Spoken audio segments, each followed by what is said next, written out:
शैक्षणिक वर्षांपासून विद्यार्थ्यांच्या हितासाठी इयत्ता 9वी पासूनच व्यवसायाभिमुख अभ्यासक्रम सुरू करणार अशी घोषणा केंद्रीय मानव संसाधन मंत्री कपिल सिब्बल यांनी केली.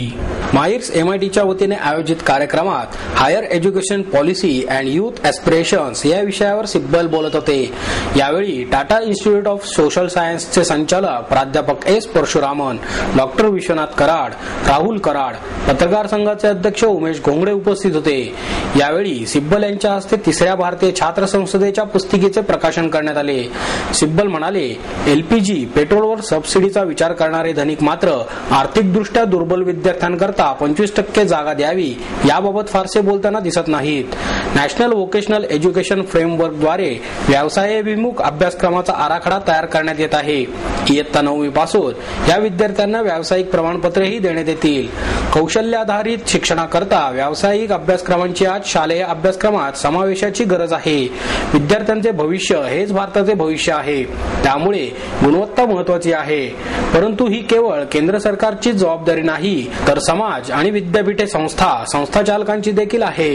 देशात रोजगारांचा तुटवडा भासत आहे, परंतु कायमच केंद्र सरकारवर अवलंबून राहणे अयोग्य आहे. शिक्षणाच्या अधिकारामुळे शिक्षणाबाबतचा आधार मिळाला आहे, परंतु केंद्र सरकारविषयीचे गैरसमज दूर करायला हवेत. शिक्षण विषयक अनेक गैरसमजुती पसरल्या आहेत. केंद्र सरकार शिक्षणास प्राधान्य देईल, मात्र उत्तम शिक्षक निर्मितीचे कार्य मात्र संस्था आणि विद्यापीठे यांचेच आहे, असेही सिब्बल यांनी यावेळी सांगितले. जीवनाची गाडी हास्याच्या पेट्रोलशिवाय चालूच शकत नाही, असं प्रतिपादन पद्मविभूषण डॉक्टर K.H. संचेती यांनी केले. जागतिक हास्य दिनानिमित्त लोकमान्य हास्ययोग संघ परिवाराच्या वतीने मेळावा आयोजित करण्यात आला होता. यावेळी महापौर वैशाली बनकर, परिवाराचे अध्यक्ष डॉक्टर सुभाष देसाई, संगीता चाबुकस्वार, पुष्पा भगत, शैलजा जोशी, पंडोपंत फडके उपस्थित होते. डॉक्टर संचेती म्हणाले, स्वभाव विनोदी असावा, परंतु त्याने दुसऱ्यावर कधीही हसू नये. जीवनात अनेक प्रसंग विनोदाने साजरे करता येतात, त्यामुळे माणसाने जमेल तिथे विनोद करावा. विनोदातून निर्माण झालेले हास्य आणि समाधान परमोच्च आनंद देणारे असते. आपण समाधानी आहोत का हे प्रत्येकाच्या मानण्यावर अवलंबून असते, त्यामुळे आहे त्यात समाधानी आहोत असे समजून वृद्धाश्रमातील वृद्धांनी मनस्ताप न करता आनंद घेऊन जीवन जगावे, असे त्यांनी सांगितले. तुम्ही चला हास्य योगाला, हसायला आणि हसवायला अशी गाणी सादर करत किमयागार आम्ही हास्यप्रेमी या नाटुकल्यामधून काही सभासदांनी हास्ययोगाचे महत्त्व सर्वांना पटवून दिले. कार्यक्रमाच्या शेवटी धनुष्यबाण, कारंजे, स्वागत असे हास्याचे प्रकार सादर करून हास्यदिन उत्साहात साजरा करण्यात आला.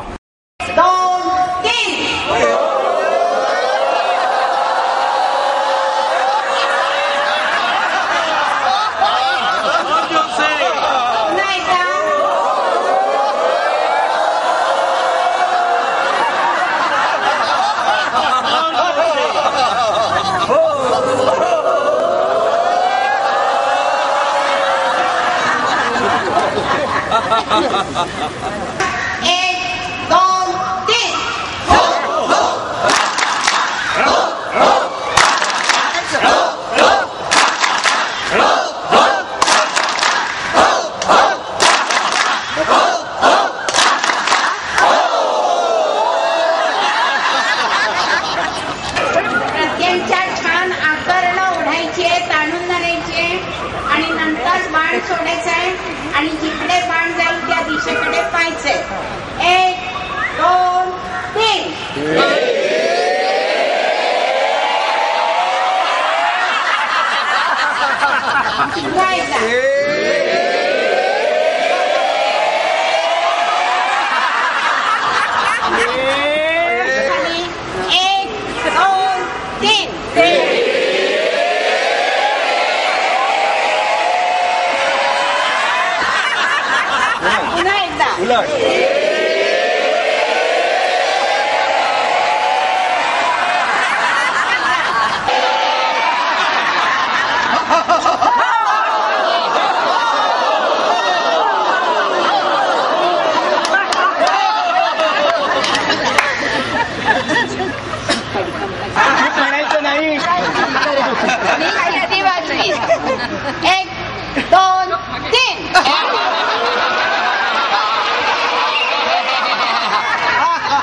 शिट्टी वाजली की सुरू आणि परत शिट्टी वाजली की एकदम खामोश.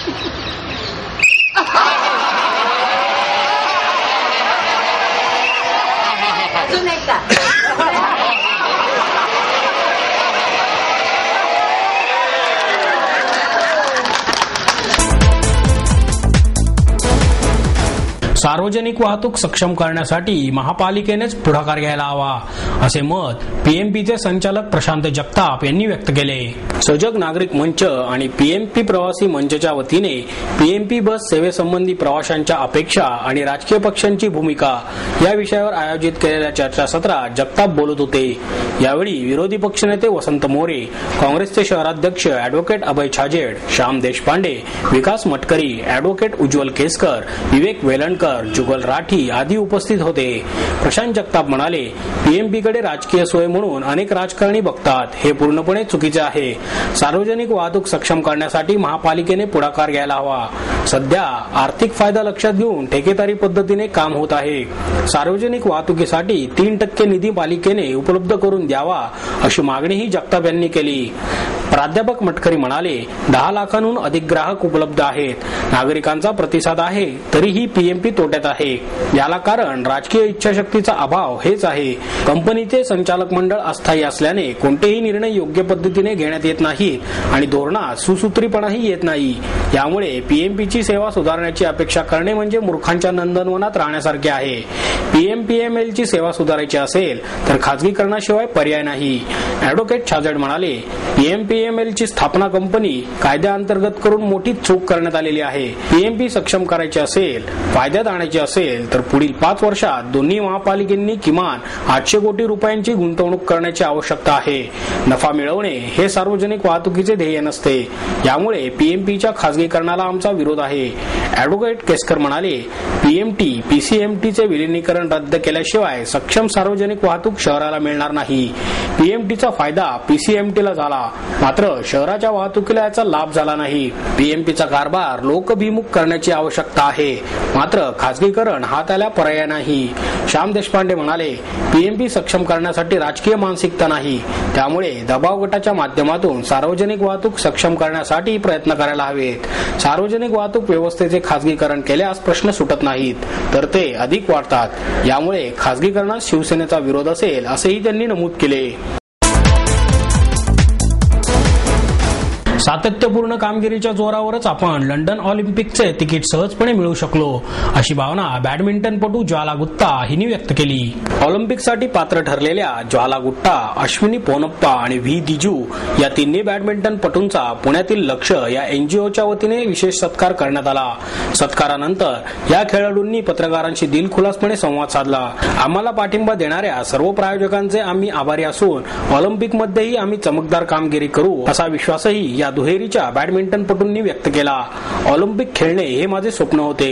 लक्ष आणि ABIL या संस्थांनी योग्य वेळी आम्हाला सहकार्य केल्यामुळेच आज माझे स्वप्न सत्यात उतरले असे ज्वाला गुट्टा हिने सांगितले.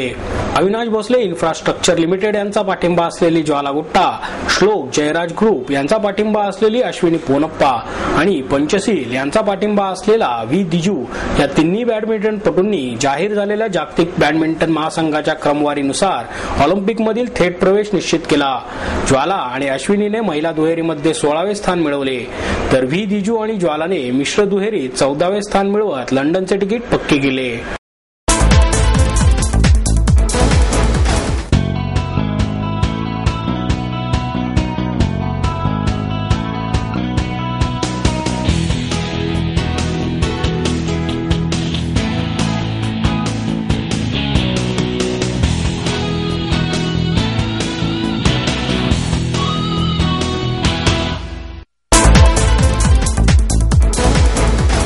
येरोडा कारागृहातून पॅरोल मिळवून पसार झालेल्या अरुण गवळी टोळीतील सराईत गुन्हेगाराला गुन्हे शाखेने जेरबंद केले.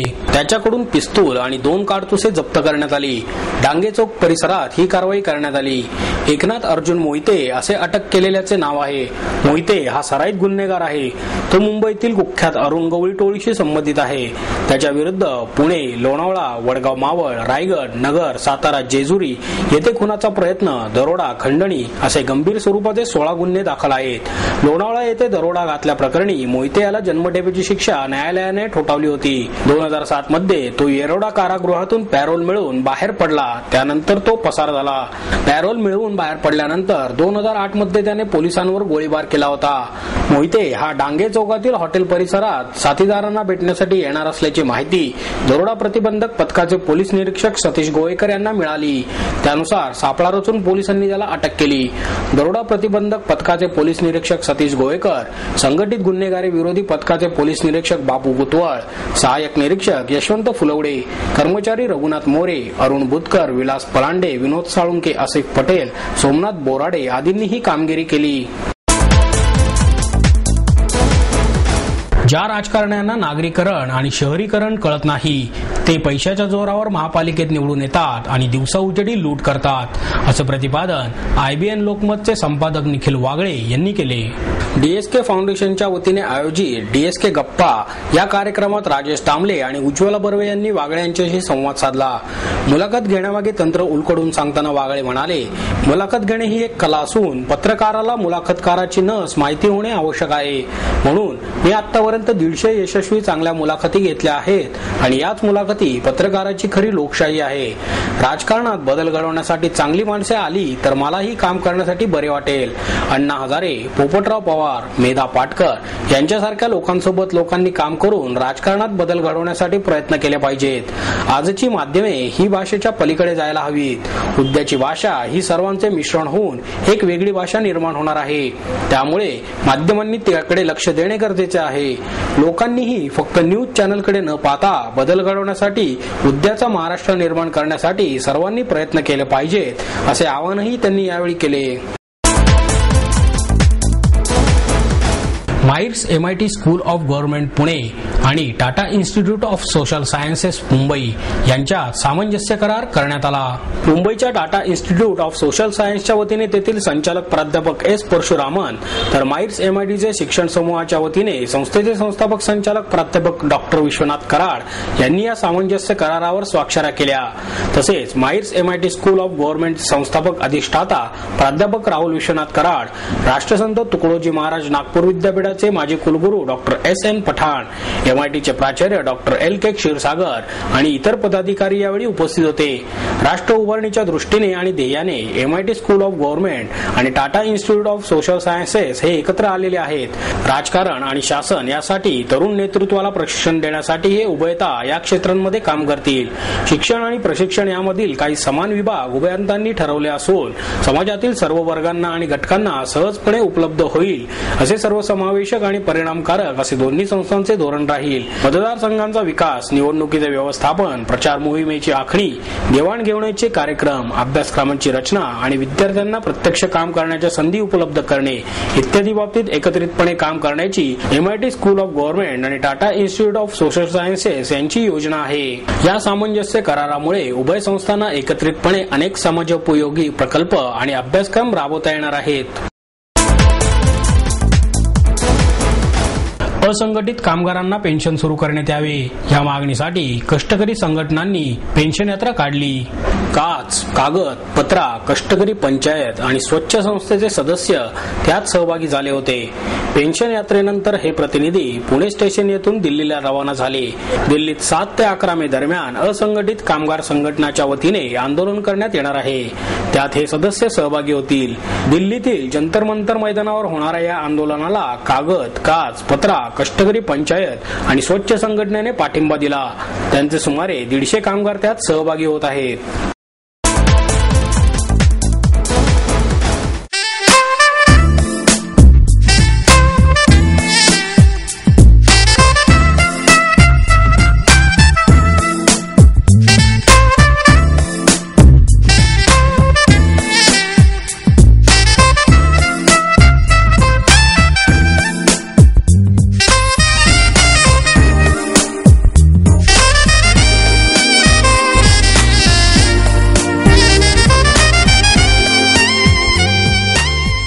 आणि याबरोबरच हे बातमीपत्र संपलं. पुन्हा भेटूया उद्या याच वेळी. नमस्कार.